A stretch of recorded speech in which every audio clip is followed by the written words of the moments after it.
What's up everybody, welcome back to Camera Exchange. So I got some cool news, and it's cool for a few different reasons, but Fuji just announced the X-T4. And the reason I'm so excited about this is because there was a lot of buzz and just a lot of rumors flying around as to when it's gonna come out, what it's gonna have, how it's gonna look, and it's finally here. And not only is it here, but it's in my hands, and I am so ready for a hands-on review, so let's get started.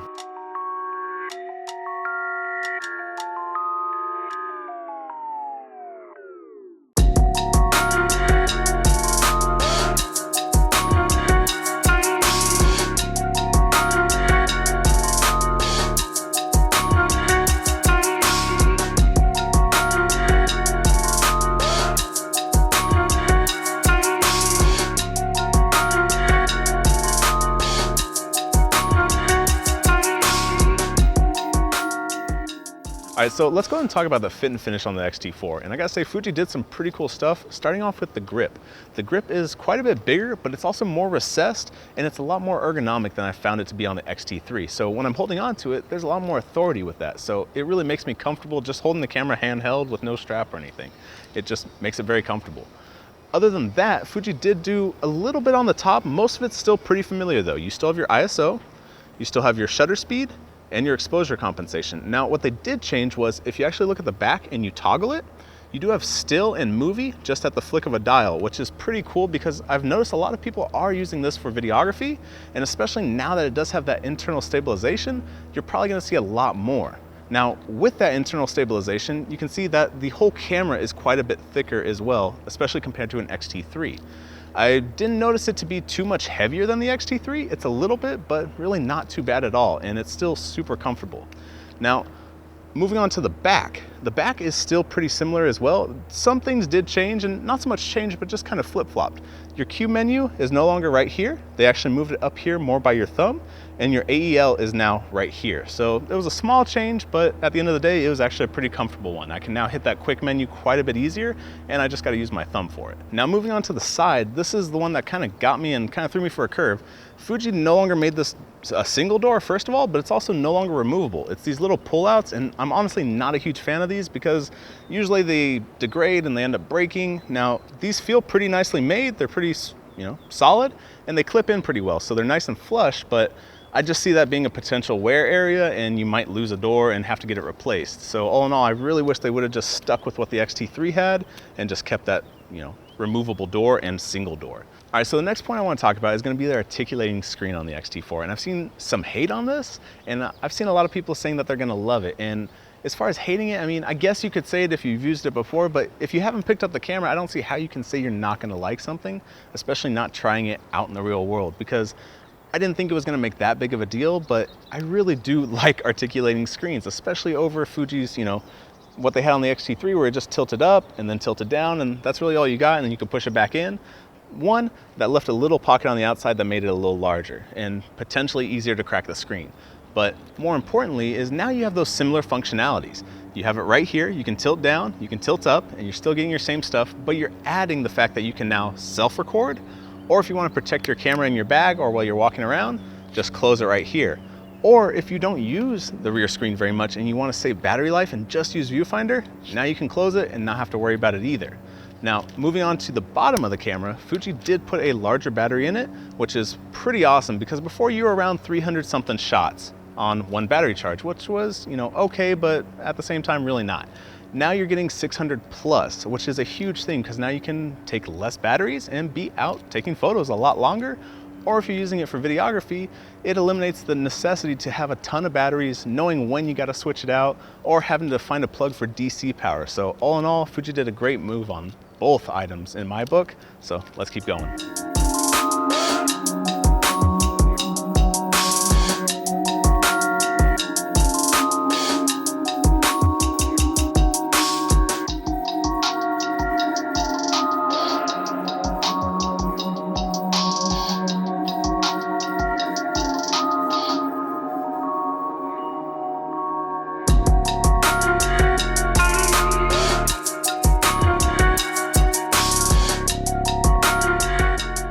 All right, so let's go ahead and talk about the specs on the X-T4. And I gotta say, I'm pretty excited about this part because Fuji did change up quite a few things and add some cool stuff to the camera, but they also kept a few things the same.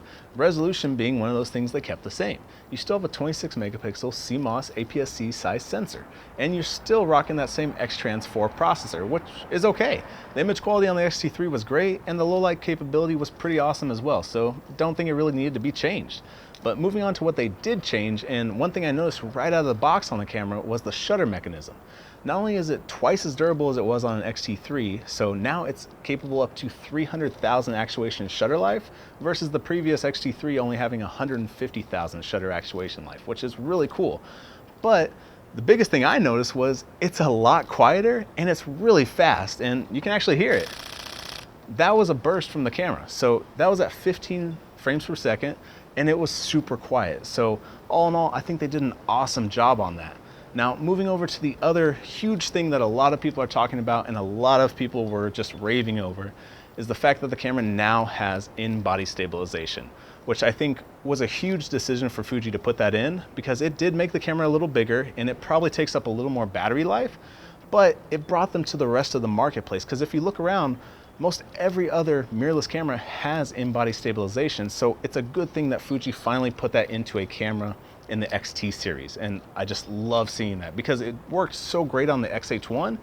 Now you have it on an X-T series. So moving on to the autofocus on the X-T4, you have a 425-point hybrid autofocus system, which gives you the best of both worlds. You have both speed and accuracy, so it's kind of hard to argue with that. But what you're also going to see was the improved tracking that Fuji put into the camera. So whether you're doing sports, action, wildlife, or videography, you're going to see some definite benefits from that. But let's keep going.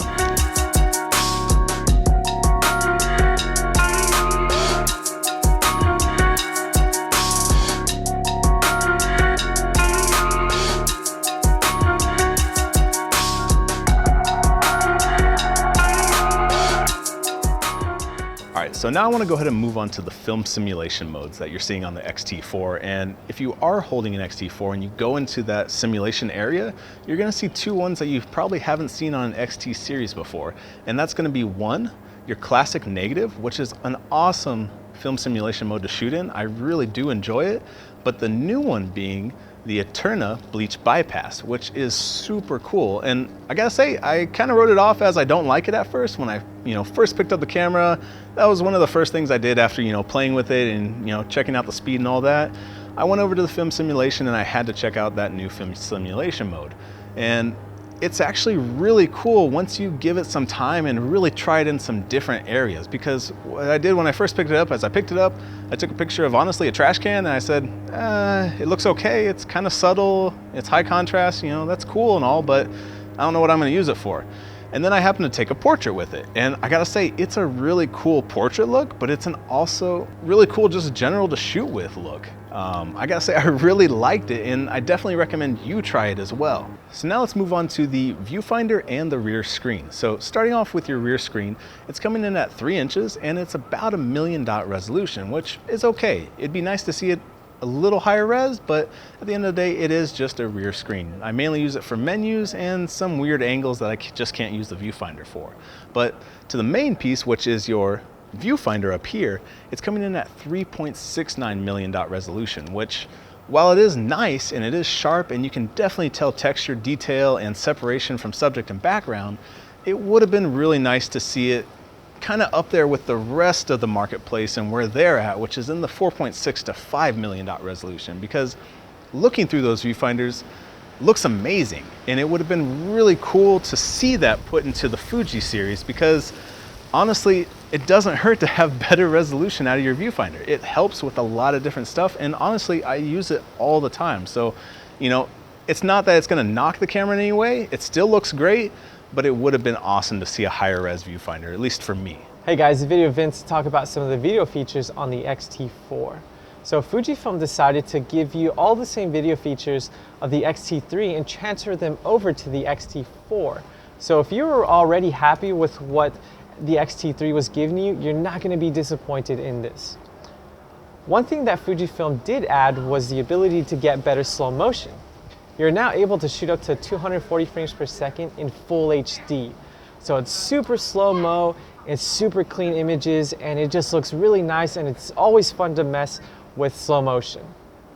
So let's move on to a couple of things that I didn't like that had to deal with the video. First off, the screen. So I do love that the screen flips out to you.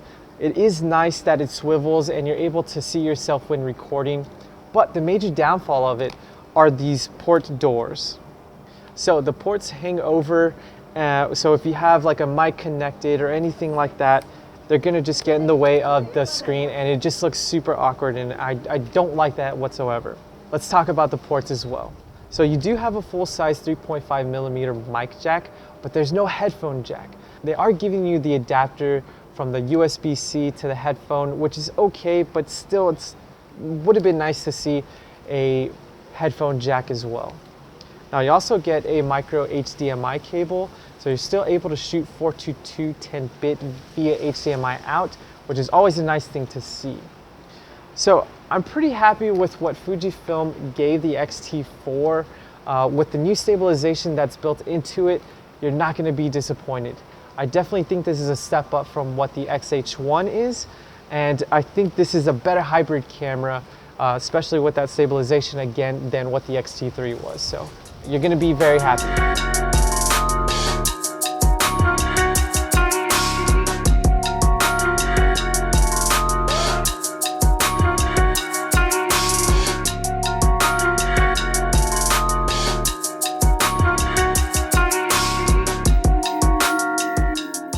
All right, so that's gonna wrap up our hands-on review on the Fuji X-T4, and I gotta say, the camera was really great to shoot. I see this camera definitely usable for pros, prosumer, consumer market.